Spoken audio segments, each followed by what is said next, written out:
Tommy cleaned hospital floors at night to pay for his sick daughter's medicine. When bad men with guns came to steal a rich man's dying daughter, Tommy fought them alone. 3 bullets hit his body, but he saved the little girl. The rich father's thank you gift shocked everyone. Before watching full story, comment below from where you watching. Also like and subscribe for more stories. Tommy Rodriguez wiped the sweat from his forehead as he finished mopping the floor of the children's hospital. It was 11 p.m., and his night shift as a janitor was almost over. His back ached from hours of cleaning, but he never complained. This job at St. Mary's Children's Hospital was more than work to him. It was hope.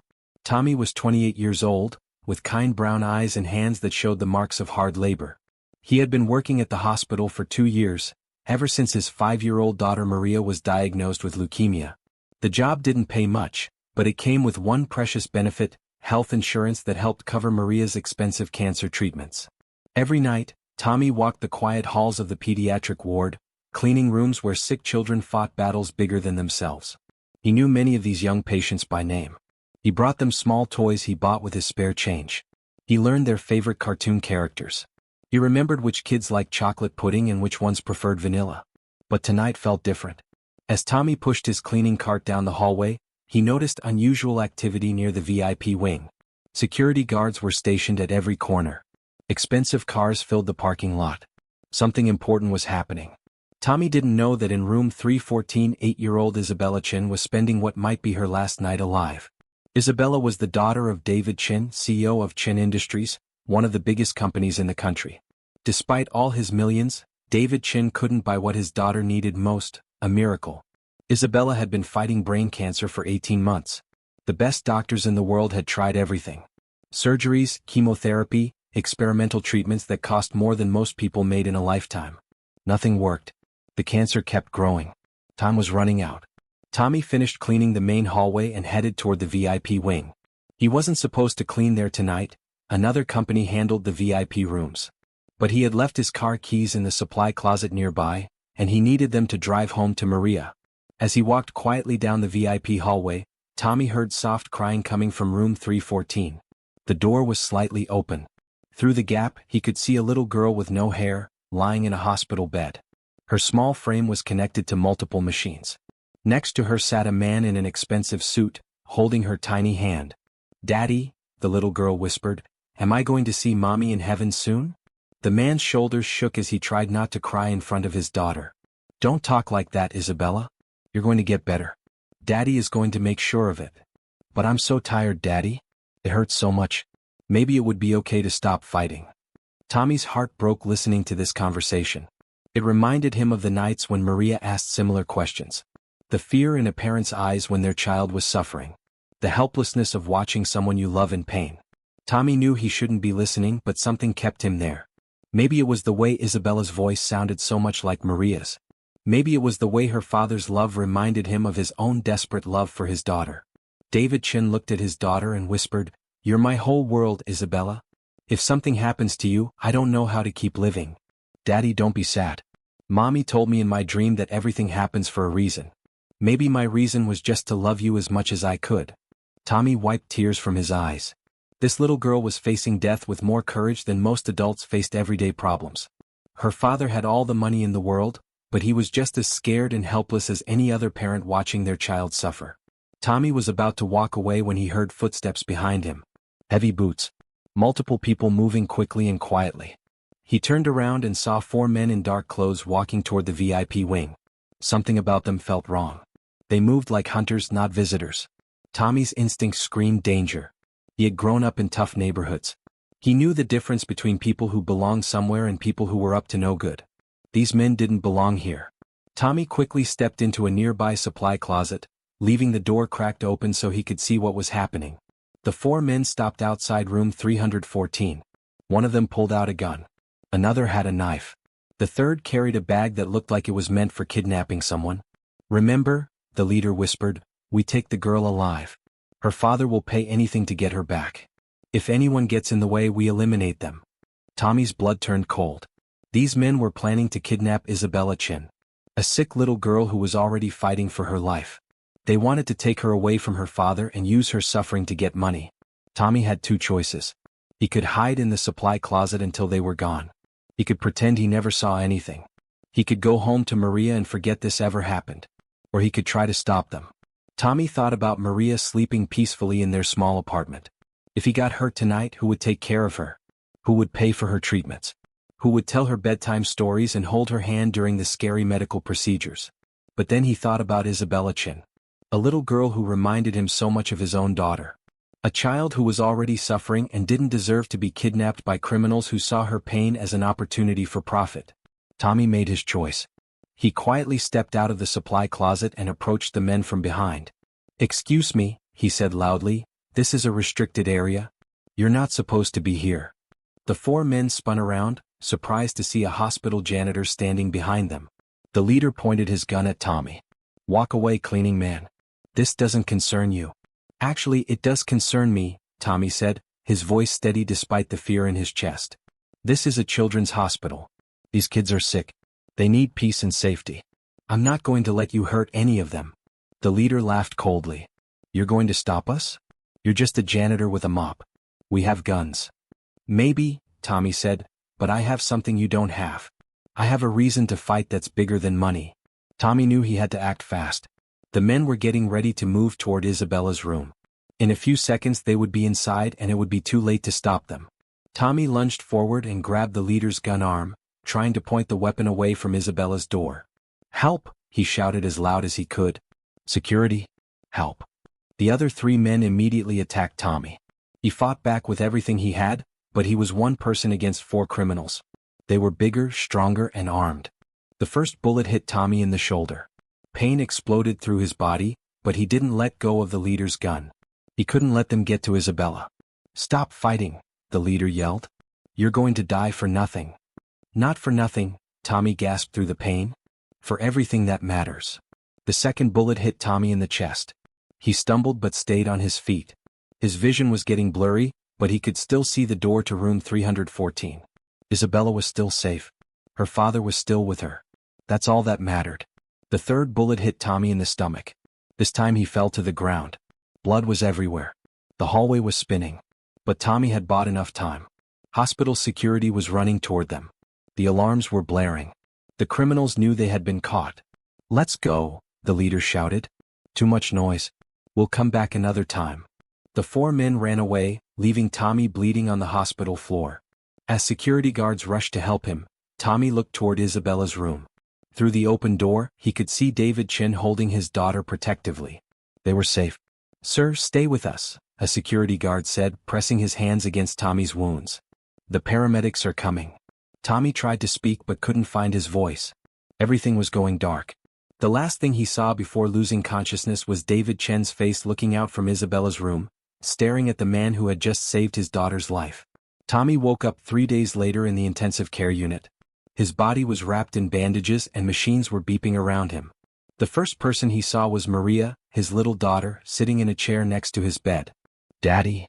Maria cried when she saw his eyes open. "You're awake. I was so scared." Tommy tried to sit up but pain shot through his entire body. "Hey, princess," he whispered. "Daddy's okay. How are you feeling? Are you taking your medicine?" "Yes, Daddy. Mrs. Santos has been taking care of me. She said you were very brave and saved someone's life." Mrs. Santos was their elderly neighbor who sometimes watched Maria when Tommy had to work late.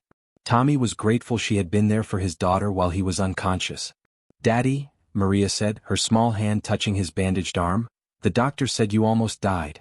Why did you fight those bad men? Why didn't you just hide?" Tommy looked at his 5-year-old daughter, bald from chemotherapy but still beautiful, still full of life and hope. How could he explain to her that sometimes you have to risk everything to protect what's innocent and good in the world?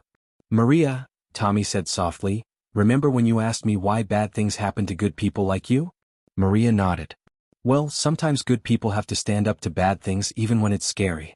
That little girl those men wanted to hurt, she's sick like you are. She has cancer too.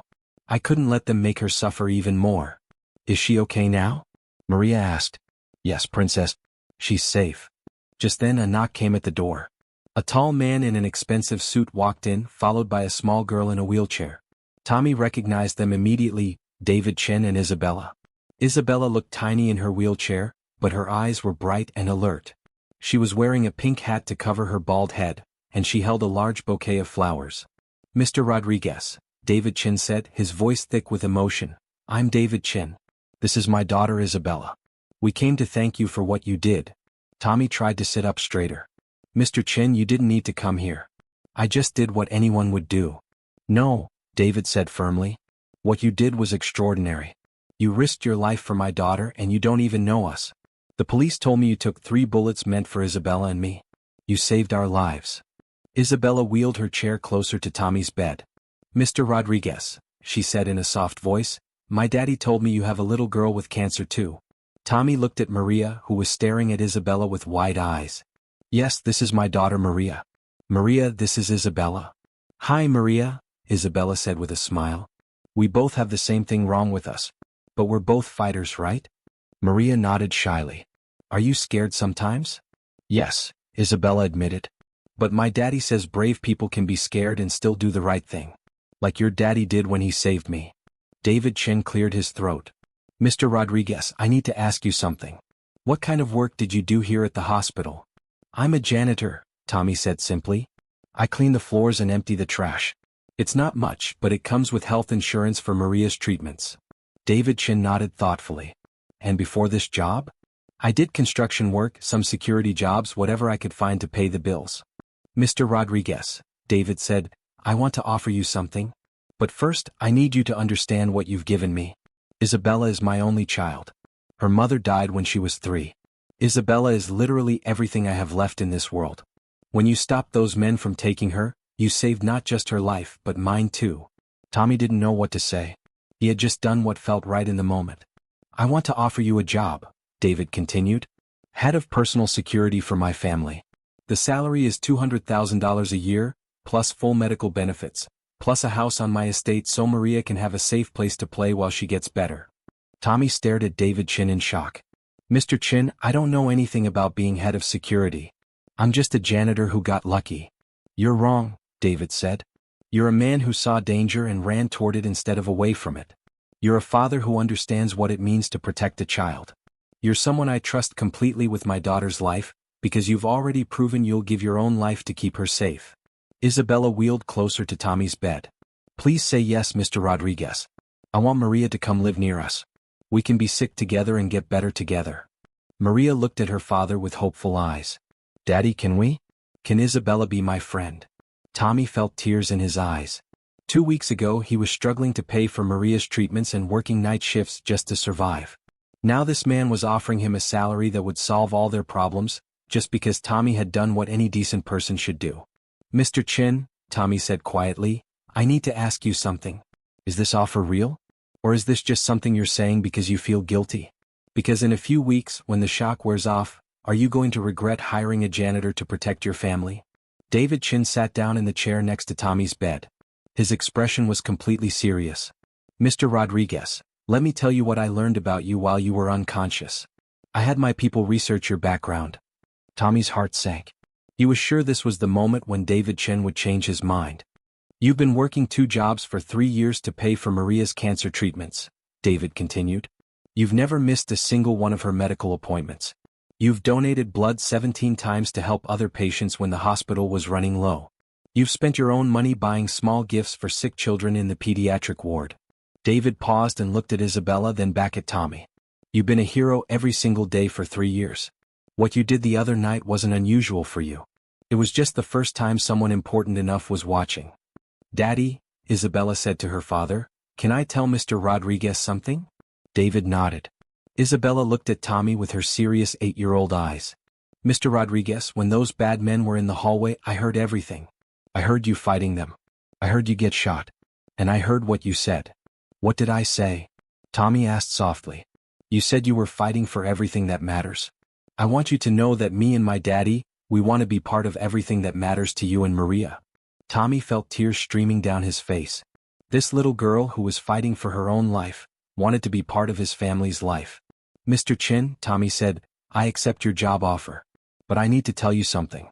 I'm not doing this for the money, even though it will change everything for Maria and me. I'm doing this because your daughter reminds me why it's important to fight for good things in this world. David Chin smiled and shook Tommy's hand carefully, avoiding his bandaged arm. Welcome to the family, Tommy.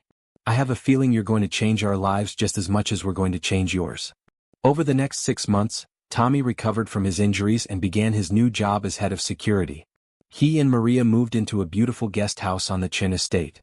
Maria's cancer treatments continued, but now they were covered by the best insurance money could buy. More importantly, Maria and Isabella became best friends. They were both bald from chemotherapy, but they wore matching colorful hats and called themselves the Brave Girls Club. They had tea parties in the garden, watched movies together, and supported each other through the difficult days when the treatments made them feel sick.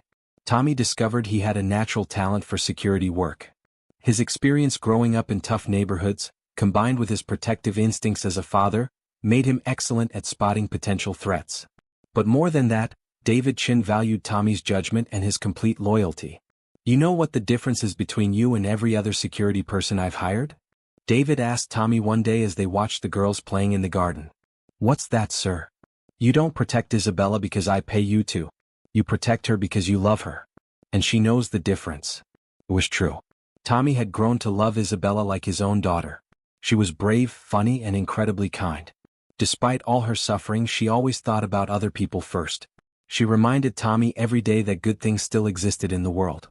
But the most amazing change happened 8 months after Tommy started working for the Chin family.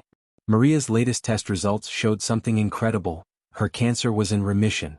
The leukemia that had been destroying her small body was finally retreating. "Daddy," Maria said when the doctor gave them the news, "does this mean I'm going to be okay?" "It means you're getting better, princess," Tommy said, holding her tight. "It means all your fighting is working. Can I tell Isabella? She's going to be so happy." When they shared the news with Isabella and David that evening, Isabella clapped her hands with joy. "Maria, you're beating the cancer. You're so strong." But then Isabella's face grew thoughtful. "Daddy," she said to David, "when will my cancer go away too?" David's smile faded. Isabella's brain cancer was not responding to treatment the way Maria's leukemia had. Despite all the money, all the best doctors, all the experimental treatments, Isabella was still getting sicker. Tommy saw the pain in David's eyes and the worry in Isabella's face. That night, after the girls were asleep, Tommy and David sat on the porch talking. "I'm running out of options," David admitted. "The doctors say there's one more experimental treatment we can try, but it's incredibly risky. It might help her or it might make things worse." "What does Isabella want to do?" Tommy asked. "She says she wants to try it. She says she's not ready to give up yet." David's voice broke. "Tommy, I'm terrified. What if I lose her? What if this treatment kills her faster than the cancer would?" Tommy thought about his own journey with Maria. All the sleepless nights, all the difficult decisions, all the times when hope seemed impossible. "David," Tommy said, "I can't tell you what to do. But I can tell you what I learned from Maria's fight. Sometimes the only choice is to keep fighting even when you're scared. Isabella is the bravest kid I've ever met. If she wants to try, maybe we should trust her judgment." "But what if it doesn't work?" David asked. "Then at least we'll know we tried everything. And Isabella will know that we believed in her strength." David was quiet for a long time. "How do you do it, Tommy? How do you stay hopeful when everything seems hopeless?" "I look at Maria and Isabella playing together," Tommy said. "I see how much joy they find in simple things. I see how they take care of each other. I see how Isabella makes Maria laugh even when she's feeling sick. Those girls remind me every day that love is stronger than fear." 2 weeks later, Isabella started the experimental treatment. It was the hardest thing Tommy had ever watched, even harder than Maria's treatments. Isabella was so sick she could barely lift her head. There were days when David was sure they were losing her. But Maria never left Isabella's side. She read her stories, brought her favorite snacks, and held her hand during the worst moments. "Isabella," Maria said one day when Isabella was feeling particularly bad, "remember what you told me when I was scared about my treatments?" "What did I tell you?" Isabella whispered. "You said brave people can be scared and still do the right thing. You're the bravest person I know." "I don't feel brave," Isabella said. "I feel scared and tired." "That's what makes you brave," Maria said. "You're scared and tired, but you're still fighting." Tommy and David watched this conversation from the doorway, both men crying at the wisdom of these two little girls. 6 months later, something miraculous happened. Isabella's latest brain scan showed that the experimental treatment was working. The tumor was shrinking. For the first time in 2 years, Isabella's cancer was responding to treatment. "Are you sure?" David asked the doctor, hardly daring to believe the news. We need to continue monitoring her closely, the doctor said. But yes, Mr. Chin. The treatment appears to be working. Isabella's cancer is in retreat. When they told the girls the news, both Maria and Isabella burst into tears of joy. They hugged each other and danced around the room, their matching hats falling off their heads. We did it. Isabella shouted. We both beat cancer. We're both going to grow our hair back. Maria added. Tommy watched his daughter celebrating with her best friend, and he felt overwhelmed with gratitude. A year ago, Maria was a sick little girl whose father was desperately working night shifts to pay for her treatments. Now she was a healthy, happy child with a best friend, living in a beautiful home with the best medical care in the world. And it all started because Tommy chose to run toward danger instead of away from it. That evening, David Chin called Tommy into his office. Sit down, Tommy. I want to talk to you about something important. Tommy sat down, wondering if he had done something wrong. A year ago, David began, you saved Isabella's life by taking 3 bullets meant for her. But what you probably don't realize is that you saved my life too.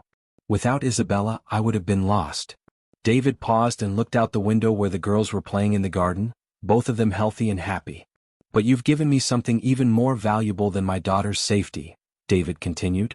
You've given me a family. Maria is like a second daughter to me. You've become the brother I never had. This house feels like a real home for the first time since my wife died. Tommy didn't know what to say.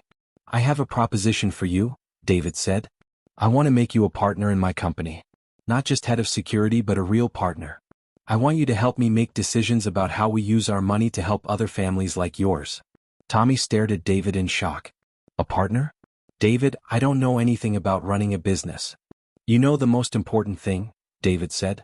You know what it's like to be a parent who would do anything for their child. You know what it's like to struggle and fight and never give up. You know what real values are. David stood up and walked to his desk. He pulled out a legal document. I've been working with my lawyers on this for months. I want to start a foundation that helps families with children who have cancer. I want you to run it with me. Tommy looked at the document. It was official paperwork making him a partner in the Chin Foundation for Pediatric Cancer Research and Family Support. The foundation will provide financial support for families who can't afford treatment, David explained. It will fund research for new treatments. And it will build places where families can stay together while their children receive care. Tommy felt tears in his eyes as he read the document. David, this is incredible. But why me? You could hire professionals to run this. Because you understand what these families are going through, David said. You've lived it. You've fought it. You've won. Who better to help other families than someone who's been exactly where they are? Tommy looked out the window at Maria and Isabella. Both girls were laughing as they chased butterflies in the garden. Their hair was starting to grow back. They looked healthy and happy and full of hope. I accept, Tommy said. But I have one condition. What's that? Maria and Isabella get to help us decide which families to support. They understand better than anyone what these kids are going through. David smiled and shook Tommy's hand. Deal. 2 years later, the Chin Foundation had helped over 500 families. They had funded 3 major research projects that led to new treatments for childhood cancers. They had built 2 residential facilities where families could stay together during treatment. Tommy often spoke at foundation events, telling the story of how taking 3 bullets for a stranger's child had led to a mission of helping thousands of children. People ask me if I regret getting shot that night, Tommy would say. They ask if I would do it again knowing the pain and the risk. The answer is simple. I would take 300 bullets if it meant saving one child's life. But the most meaningful moments for Tommy were the quiet ones at home. Watching Maria and Isabella, now both healthy 10-year-olds, planning their next adventure. Seeing David, who had been a lonely businessman, laughing at dinner as the girls told jokes. Feeling like he was part of a real family for the first time in his life. One evening, as Tommy was tucking Maria into bed, she asked him a question that made him think. Daddy, do you think Mommy would be proud of us? Tommy's wife had died when Maria was a baby, and Maria didn't remember her mother. But Tommy talked about her often, making sure Maria knew how much her mother had loved her. I think your mommy would be amazed, Tommy said. I think she would be so proud of how brave you were when you were sick. I think she would love Isabella and David. And I think she would be happy that we found a way to help other families. Do you think she knows about Isabella?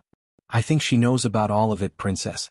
I think she knows that sometimes the scariest moments lead to the most beautiful things. As Tommy turned off the light and kissed his daughter goodnight, he reflected on how much their lives had changed. 3 bullets had nearly killed him, but they had also led to everything that made life worth living. He had saved Isabella's life, but in return, David had saved his and Maria's lives. He had given David a family, and David had given him purpose and security. Most importantly, he had gained a daughter in Isabella and a brother in David. Walking down the hallway of their beautiful home, Tommy stopped at Isabella's room. She was already asleep, but he could see her peaceful face in the moonlight. Tomorrow she would wake up healthy and happy, ready for another day of adventures with Maria. Tommy whispered a quiet thank you to whatever force in the universe had put him in that hospital hallway on that dangerous night. He had taken 3 bullets meant for an angel, and in return he had been given everything he never knew he needed. As he settled into bed next to the window overlooking the garden where his daughters played every day, Tommy smiled. Sometimes the greatest gifts come wrapped in the scariest packages. Sometimes you have to risk everything to gain everything. And sometimes taking 3 bullets for a stranger's child is the first step toward building the family you were always meant to have.